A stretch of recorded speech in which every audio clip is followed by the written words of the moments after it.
Tunay na dahilan sa pagkatalo ng Warriors nilantad, nag-away pala sa gitna ng laban. Masakit ang mensahe ni Brooks sa Warriors, pinainit lalo ang rivalry sa Golden State at Stephen Curry may reaksyon.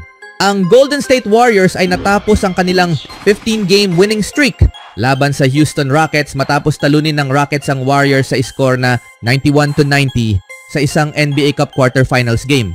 Sa huling bahagi ng ika-4 na quarter kung saan nakakuha ng 7-0 run for Rockets. Upang maipanalo ang laro, nakita ang mga Warriors guards na sina Buddy Hield, Brandon Podziemski at Gary Payton na nagtatalo matapos ang isang defensive breakdown.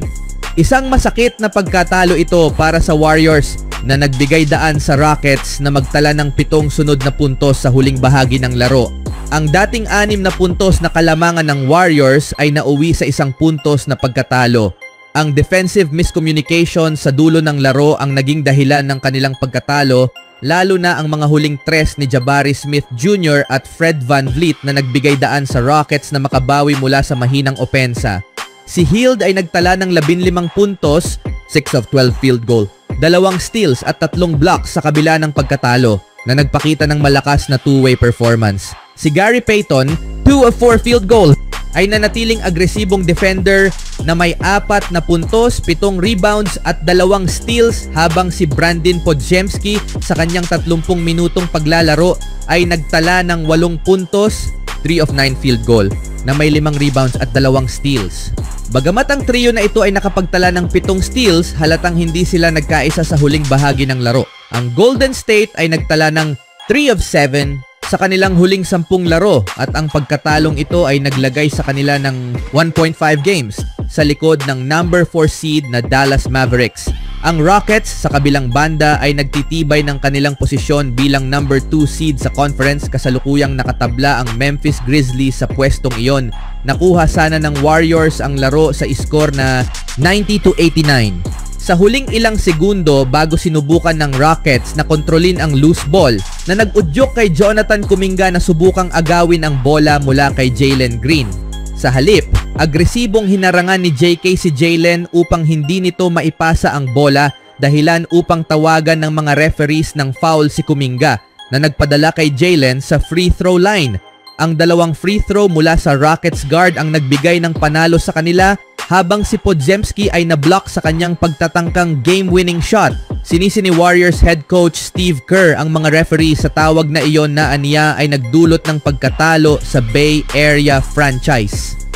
Hindi ko pa nakita ang loose ball foul sa isang jump ball situation sa 80 feet from the basket, lalo na sa crucial na bahagi ng laro. Isang beses ko lang ito nakita nung kolehiyo, 30 taon na ang nakalipas. Hindi ko pa ito nakita sa NBA. Hindi ko maunawaan kung ano ang nangyari. Loose ball, nagtatakbuhan sa sahig ganoon kalayo mula sa basket at magbibigay ka ng 2 free throws upang magdesisyon ng laro habang nag-aagawan ang mga tao sa bola. Bigyan na lang sila ng timeout. Hayaan ang mga manlalaro ang magdesisyon ng laro. Ganito dapat mag-opisyal, lalo na't ang laro ay parang wrestling match na. Pinuna rin niya ang mga referee sa hindi pagtawag ng foul kay Stephen Curry nang siya ay tamaan sa kamay habang nag-a-attempt ng 3-point shot.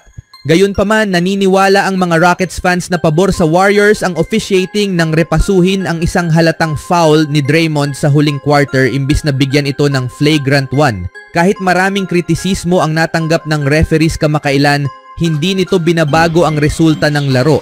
Nag-overthinker si Kerr sa kanyang rotation at wala silang malinaw na identity sa ika-4 na quarter na siyang sinamantala ng Rockets para makuha ang panalo.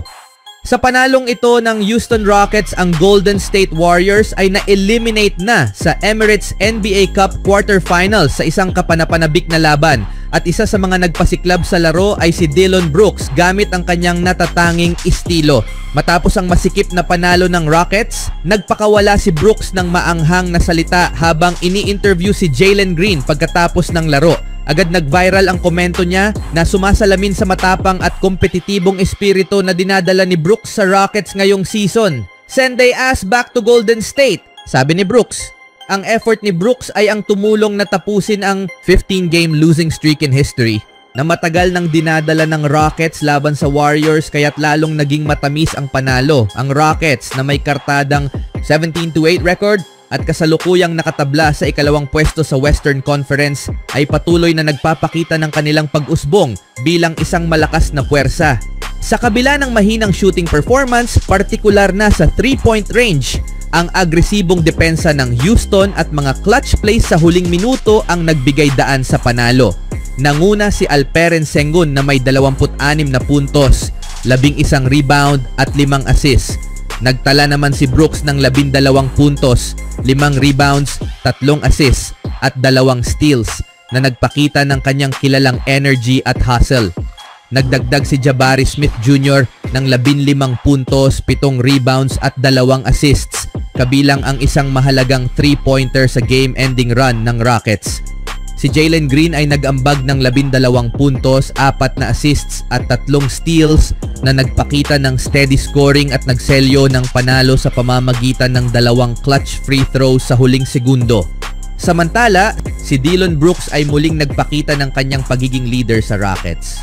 Parehong sa laro at sa labas nito, ang kanyang tenacity ang nagbigay ng tono para sa depensa ng Houston na hindi pinaporma ang Warriors sa huling 3 minuto ng laro. Si Brooks, na kilala sa kanyang matapang na personalidad at walang tigil na depensa, ay naging mahalagang bahagi ng panalo ng Rockets. Ang kanyang walang takot na kumpiyansa ay umalingaw-ngaw sa batang koponan ng Rockets na naghahanap ng kanilang pagkakakilanlan at umaasang makapasok ng malayo sa NBA Cup. Ang post-game taunt ni Brooks ay hindi lamang nagpasiklab sa rivalry ng dalawang team, kundi nagpahayag din ng kumpiyansa sa potensyal ng Rockets ngayong season. Ang kanyang swagger ay nagbigay inspirasyon sa Rockets na ngayon ay haharap sa Oklahoma City Thunder sa semifinals sa Las Vegas. Para sa Warriors, kailangang mag-regroup at ayusin ang kanilang late game struggles. Ayon kay Stephen Curry, kinikilala nila ang kanilang mga pagkukulang, lalo na ang pagbagsak ng opensa sa kritikal na bahagi ng laro. Sinabi ni Stephen Curry, kailangang maresolba ang paulit-ulit na pagkatuyot ng puntos sa huling bahagi ng laro, kung hindi magiging pangkaraniwan lang kami bilang team. Ako ang may responsibilidad sa hindi pag-aayos ng aming opensa o sa hindi pagtapos ng mga plays. Ang bola ay nasa aking mga kamay, kailangan kong makapuntos. Habang nagpapatuloy ang NBA Cup, ang tagumpay ng Rockets laban sa Warriors ay isang pahayag ng kanilang pag-usbong bilang contender. Ang matapang na deklarasyon ni Dillon Brooks ay hindi lamang patungkol sa Golden State, kundi isang senyales na handa na ang Houston na hamunin ang pinakamalalakas sa liga. Sa ngayon, nag-e-enjoy ang Rockets sa kanilang tagumpay, pinatatatag ng kombinasyon ng kabataan at veteranong grit. Even when you feel low, you can still go. Even when you feel slow, you can still go. Even when there's no hope, you can still go. I never answer to no, man, I still go.